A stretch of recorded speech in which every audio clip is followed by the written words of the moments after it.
Bienvenue à tous, bienvenue sur The Future of Architect, The Age of Aquarius, qui est l'ère du Verseau.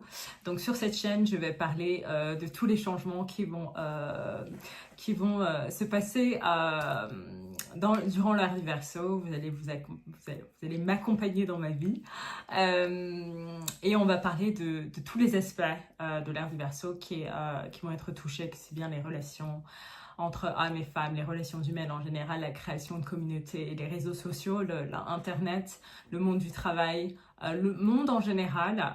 Plusieurs choses se sont passées pendant ces dernières années qui nous ont montré qu'on est dans l'ère du Verseau, qu'on est dans cette ère de ultra décentralisation et d'intelligence artificielle. Et je pense que l'année prochaine, avec la continuité de l'intelligence artificielle, on va réellement arriver dans un nouveau monde ultra décentralisé. Donc vous allez m'accompagner dans ma vie.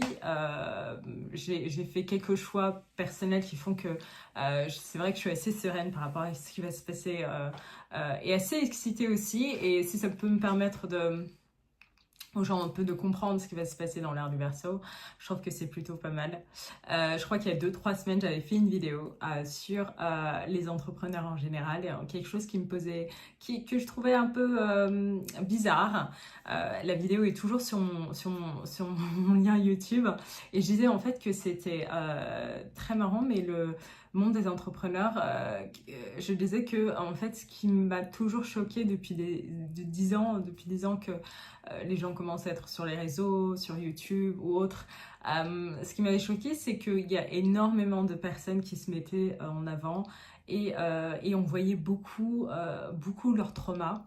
Donc je sais que c'est une manière aussi freudienne peut-être, de s'exposer et de guérir ses traumas, mais pour beaucoup, ils restaient dans une sorte de... Même s'ils avançaient de manière entrepreneur, même s'ils réussissaient plus leur vie professionnelle, personnellement, on voyait qu'il y avait des choses qui ne se débloquaient pas, et moi je disais juste qu'il faut faire attention en tant que créateur, mais aussi en tant que personne en face, parce que du coup, la lumière a changé, que j'aime pas beaucoup. Je sais pas si c'est mieux comme ça. Non. Bof. Ah, peut-être que c'est mieux comme ça, je sais pas.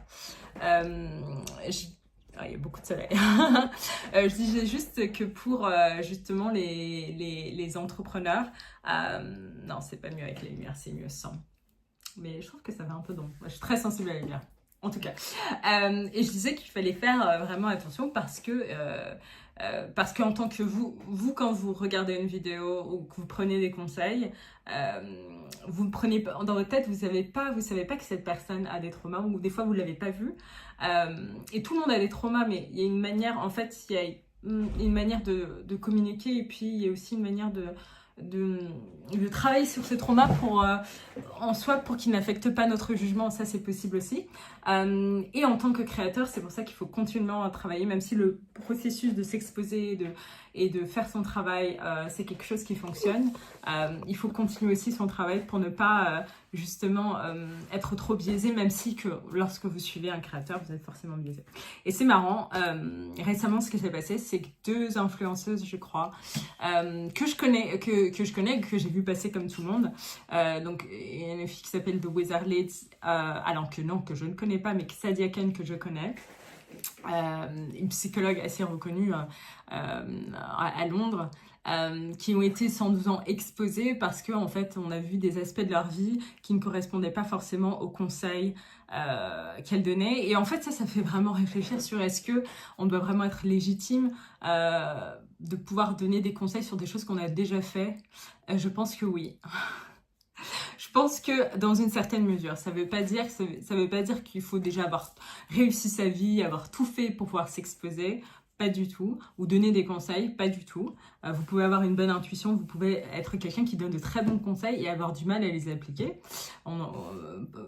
Tout le monde connaît beaucoup de personnes comme ça, mais je pense que dans une certaine mesure, il faut être quand même capable de pouvoir donner des conseils sur des choses qu'on a déjà fait, qu'on a déjà travaillé, exposé. Ça donne plus de substance, alors pas seulement de substance, mais ça renforce quelque chose vraiment. Et lorsqu'on regarde la vidéo, on voit effectivement quand une personne a travaillé sur ces issues. Et donc, j'ai fait cette vidéo il y a 3 semaines et là, c'est ce qui se passe.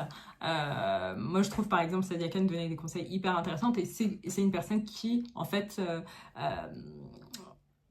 alors en anglais on dit embody, mais qui incarnait réellement certains de ses conseils psychologiques. Mais effectivement, elle a toujours été transparente au niveau de, par exemple, sa famille, des traumas qu'elle avait. Mais là, comme ça touchait la sphère des relations hommes-femmes et de plus en plus son contenu allait vers ce contenu-là, je pense que c'est pour ça que les gens se sont dit, bah, elle n'est pas légitime vraiment peut-être légitime de nous donner des conseils au point de vue de la psychologie, mais peut-être pas légitime de nous donner des conseils hommes et femmes. Et donc je pense que c'est pour ça que ça a fait tout en tollé, mais moi je trouvais qu'elle était, je trouvais que c'était très intéressant d'avoir une psychothérapeute voilà, diplômée, reconnue, donner des conseils et de les vulgariser en fait. C'est ce qui est important, mais je pense que fur et à mesure son contenu est peut-être aller vers des relations hommes-femmes ou autre chose qui ont fait que voilà. Donc dans l'ère du Verseau, ce sera une ère ultra décentralisée.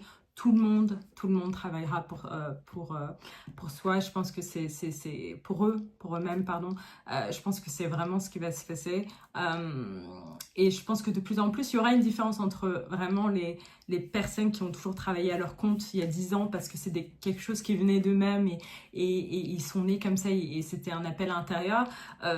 Malheureusement, comparé à des personnes qui vont être forcées un peu par le monde dans lequel on va être, d'aller dans cette ère de décentralisation, d'aller dans cette ère de travailler pour soi, et certains ne sont juste pas faits pour. Donc en fait, il y aura ce sera le contraire de ce qui se passe maintenant. À une époque où c'était vraiment tout le monde travaillait pour des grandes entreprises et quand vous étiez à votre compte, c'était mal vu. Et ben là, ce sera le contraire. Tout le monde va travailler pour son compte et les personnes qui vont travailler toujours dans les grosses entreprises parce qu'ils sont faits pour ça et c'est leur choix. Il n'y a rien de mal, c'est juste, on est juste différents. Et ben ils vont être vus comme ah oui, tu travailles, ça va être bizarre. Donc moi, je pense que le monde va être hyper intéressant. On va aborder aussi la décentralisation dans le monde médical, la décentralisation au point de vue du travail, bien sûr, la décentralisation dans les relations hommes et femmes, la décentralisation sur tellement de points de vue et couplée avec l'intelligence artificielle, on va être dans un monde qui sera relativement intéressant, qui va évoluer à une vitesse incroyable. Je pense que pour les jeunes enfants qui vont naître dans les années qui arrivent, quand on va parler de notre enfant, ce sera complètement différent. Donc voilà, si vous appréciez la ligne éditoriale, si vous pensez que ça peut être intéressant, voilà, vous pouvez vous abonner à cette chaîne. Je vais publier des contenus assez régulièrement sur des aspects de ma vie, des choses que je vois, des choses que je fais également qui pourraient inspirer. Moi, je suis déjà bien rentrée dans cette ère de décentralisation depuis un bon moment déjà parce que c'est qui je suis réellement. Et le fait que ça va s'accentuer, voilà, je souhaiterais partager un brin de ma vie avec sur cette chaîne YouTube. À bientôt!